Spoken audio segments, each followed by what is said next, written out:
Diawali dari sepasang kekasih yang hobinya berkudaan. Sang pria bernama Wayman Chan. Ia adalah seorang penulis cerita fiksi untuk surat kabar.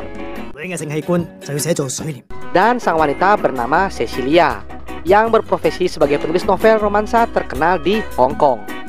Dikisahkan, pasangan yang hobi berkudaan ini melampiaskan hasratnya hingga sebanyak 3 kali sehari. Cecilia yang merasakan kenikmatan tiada tara kerap kali menyiksa Wayman saat berkudaan. Oke, lanjut.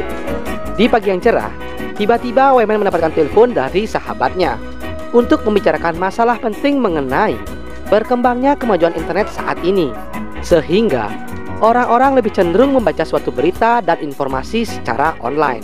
Hal tersebut tentu memberi dampak negatif bagi Wayman yang berprofesi sebagai penulis. Yang lalu, sampailah Wayman di toko kaset milik sahabatnya. Di sana Wayman mendapatkan bisikan goib. Bagaimana jika mereka beralih profesi sebagai produser pembuatan film? Mendengar ide cemerlang dari Wayman, tentu hal tersebut disambut baik oleh teman lainnya. Pucuk dicinta ulang pun tiba. Ternyata sahabatnya memiliki kenalan produser pembuat film terkenal di Jepang. Tak sampai di situ, secara tiba-tiba seorang pria gembrot datang menawarkan diri untuk menjadi investor pertama mereka. Dan mereka pun bersepakat berangkat ke Jepang. Secepat kilat, mereka sudah berada di negeri Sakura.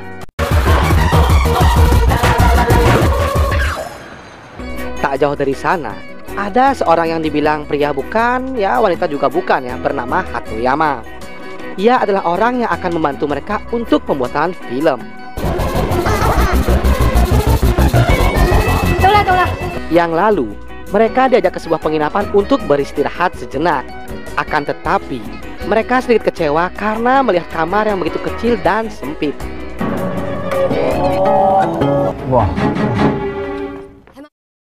Namun, Wayman kembali memberikan pencerahan kepada teman-temannya bahwa kita di sini untuk bekerja, bukan sedang traveling.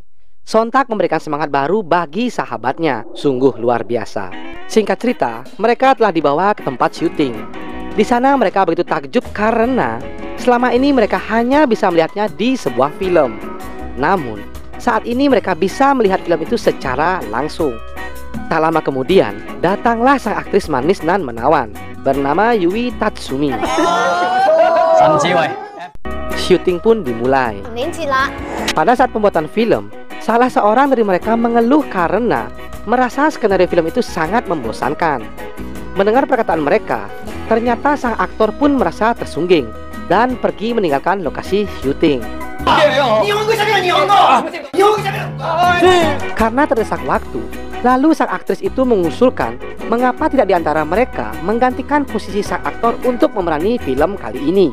Mendengar usulan dari sang aktris, lalu mereka berunding untuk menentukan siapa yang akan menggantikan posisi tersebut. Namun sayangnya, di antara mereka tidak ada yang berani menjadi pengganti aktor film kali ini.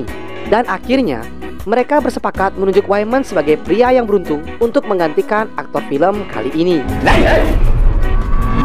Sebenarnya, saat pembuatan film ini, Wayman melakukannya karena terpaksa. Namun, sang aktris yang sudah tidak tahan, dengan barbarnya langsung saja menerkam Wayman, bak harimau yang kelaparan. Terlihat, Wayman begitu pasrah saat onderdilnya dilumat habis dengan goa aktris binal satu ini.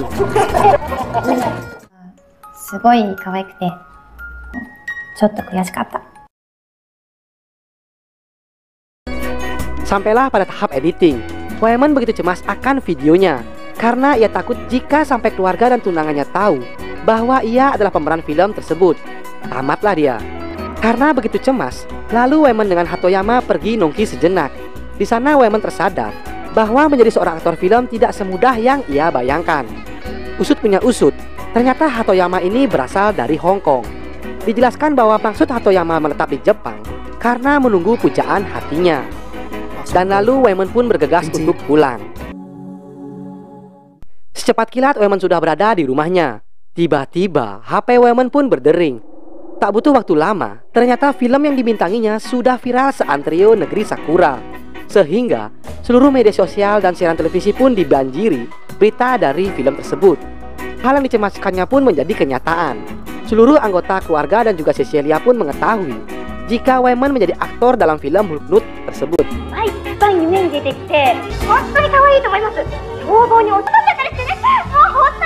Pada malam harinya, Cecilia pun datang dengan muka kusutnya. Di sini, Wayman berupaya memohon maaf kepada Cecilia. Namun Cecilia tak menghiraukannya. Tak patah arang, Wayman mengancam ingin mengakhiri hidupnya. Namun apa daya, nasi sudah menjadi bubur. Cecilia hanya diam 1000 bahasa yang lalu meninggalkannya. Wayman yang sudah gelap mata ingin mengakhiri hidupnya. Tiba-tiba datanglah Hatoyama yang mencegah aksi itu. Di sana Hatoyama mengatakan bahwa saat ini Wayman sudah viral dan sangat ditunggu-tunggu kedatangannya di negeri Jepang. Disebutkan bahwa inilah kesempatan emas Wayman untuk meraup banyak keuntungan. Terlihat Wayman sangat digandrungi para gadis di negeri Sakura, dan juga para fans memberinya julukan sebagai Mario Ozawa. Tak lama kemudian, Wayman berkata kepada Hatoyama bahwa dirinya khawatir jika di film selanjutnya Wayman tidak dapat memuaskan keinginan para fansnya, karena pada film pertamanya dirinya terpaksa melakukan adegan tersebut sehingga terlihat lebih natural. Yang lalu, Wayman dikirim ke seorang ahli kenikmatan jari jemari untuk menuntut ilmu kanuragan. Guru itu bernama Kato-san. Terlihat kemampuan guru ini sungguh di luar nalar, hingga seekor lalat pun dibuatnya kejang-kejang.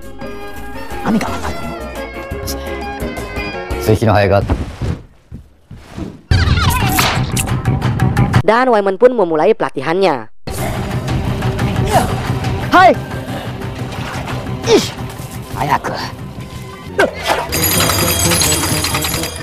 Dan akhirnya Wayman pun menguasai jurus jari jemari dan lalu berpamitan kepada guru besarnya. Singkat cerita, Wayman telah kembali ke tempat syuting. Dalam film kedua yang akan dibintanginya, ia akan menghadapi godaan dari seorang aktris sebagai Dr. Binal. Dan film pun dimulai.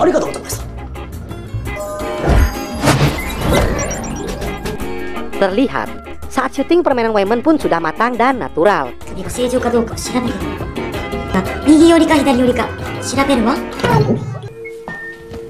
Sehingga kembali memicu minat para gadis Jepang untuk membeli kaset yang dibintanginya.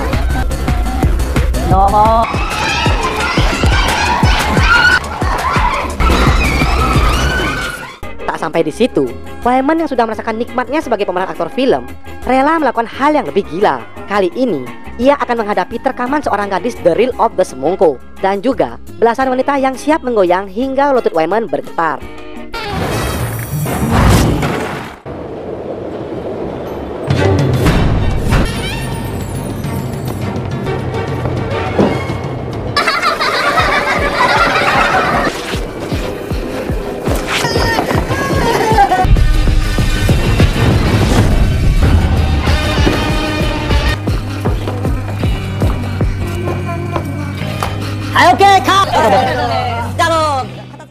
Pada esok harinya, Wayman yang masih terngiang-ngiang dengan Cecilia mencoba menghubungi dan mengirimkannya barang yang mahal. Bak peribahasa bagai air di daun talas.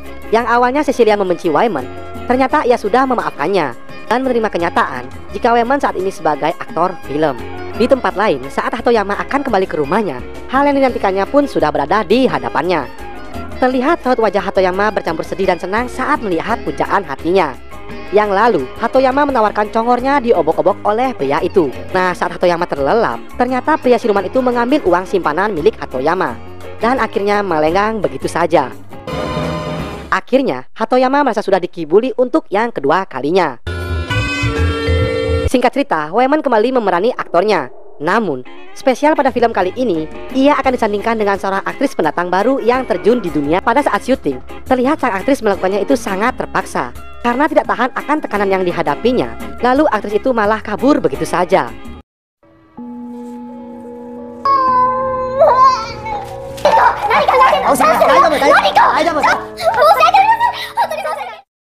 Merasa ada yang janggal, Wayman lantas mengejar gadis satu ini.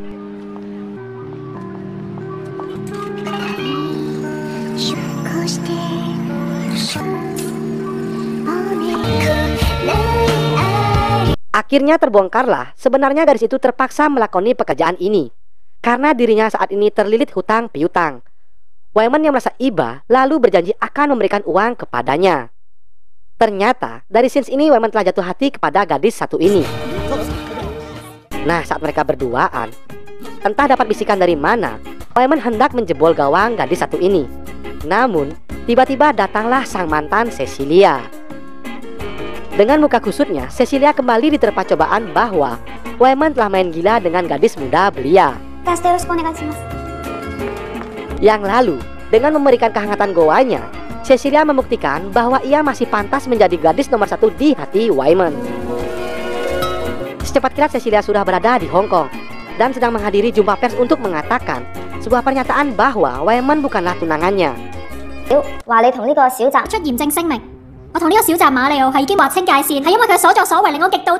Sesudah Cecilia mengungkapkan perkataannya itu, disambungkanlah kepada Wayman. Ternyata Wayman saat itu sudah berada di studio tersebut. Dengan berat hati, akhirnya Wayman mengatakan bahwa Cecilia hanya mementingkan materi saja, dan Wayman pun memutuskan untuk berpisah dengan Cecilia. Namun, saat akan berpisah, tiba-tiba Cecilia berlari dan langsung menyikat bola bekel milik Wayman.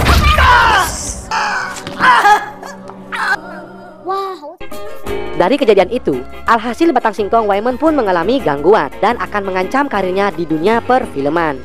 Terbukti saat syuting batang singkong dari Wayman pun tak mampu menunjukkan keperkasaannya.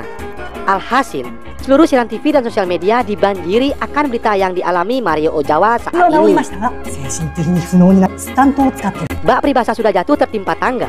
Ternyata kesempatan ini dimanfaatkan dengan baik oleh seorang pria yang ikut menjadi seorang aktor film, tentu untuk menjatuhkan nama baik dari Wayman. Dan pria itu bernama Naoki Nagasaki.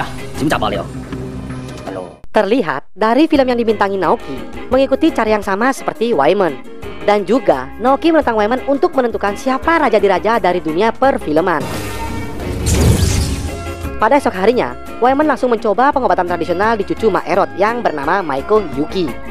Ialah The Legend of Batang Singkong dari negeri Sakura. Di sana, Wayman diobati secara intensif dan seksama oleh Maiko. Tak butuh waktu lama, akhirnya Wayman kembali pulih dan siap menerima tantangan dari Naoki Nagasaki. Singkat cerita, pertarungan Mario Ozawa dengan Naoki Nagasaki pun dimulai. Dari pertarungan kali ini, akan dinilai film siapa yang akan lebih banyak terjual di pasaran. Dan juga pertarungan mereka akan dinilai oleh sang guru besar Kato-san. Di film Naoki Nagasaki mengambil topik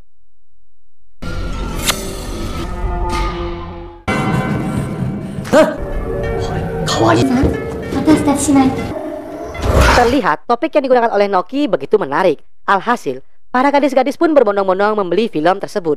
Dan tak mau kalah, Mario Ozawa mengambil topik. Terlihat, topik yang digunakan oleh Mario tidak hanya mengumbar kesenangan saja, namun disisipkan nilai positif bahwa cinta tak sebatas nafsu belaka. Namun semua itu harus dilandasi dengan hati yang tulus kepada pasangan mereka. Ketika penjualan kaset Mario Ozawa pun meningkat dengan pesat dan sudah ludes terjual.